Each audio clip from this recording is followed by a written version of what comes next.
Okay, before diving in the software, in this clip I'd like to show you the pictures I took. The idea here was to capture the busts of my friend Joel. Always keep in mind the shot value will help you to frame your photos properly. If you want a good result, start with close-ups, like that. Scanning an entire body from head to toes is way harder. I configured my camera that way, 1250 ISO, because this camera is able to go quite high in the ISO before adding too much noise on my images. Increasing the ISO allowed me to reduce the speed to 1/500 and narrow my aperture to 10 f-stops. Also, I set my zoom to 50mm, which is, I believe, a safe bet to avoid lens distortion. Now, I was lucky that day. It was cloudy. Well, it's always cloudy in Vancouver though. As you can see, the light is pretty soft and I don't have strong shadows on his face. We found a quiet backyard to do the shooting, with no one around, so no movement in the background, and enough space for me to turn around him. Unfortunately, the background is a bit buzzy, a lot of colors and patterns going on. I was worried it wouldn't work, but it was actually fine, as you will see later.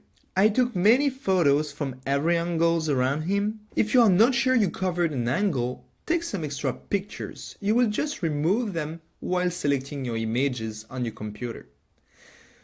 We had to do 2 or 3 tries because my friend was moving a little bit. Just a bit, but it was enough to fail the reconstruction. We finally ended up with this photo series, which worked quite well. I had 120 photos.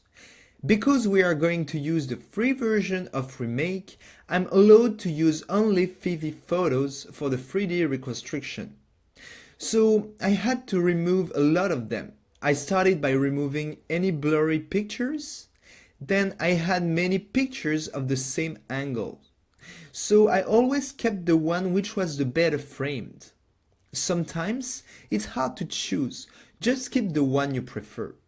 If both photos are pointing in the good direction and both of them are sharp and perfect, it's same, flip a coin.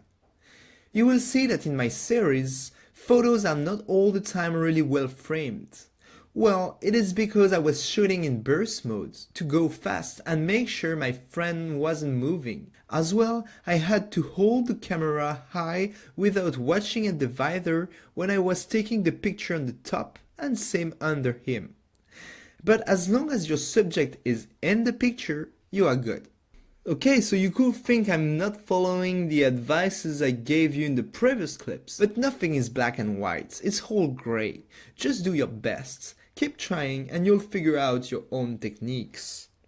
Alright, I think that's it now. It's time to open Autodesk Remake and start doing our 3D reconstruction. Well, let's do that in the next clip. See you there!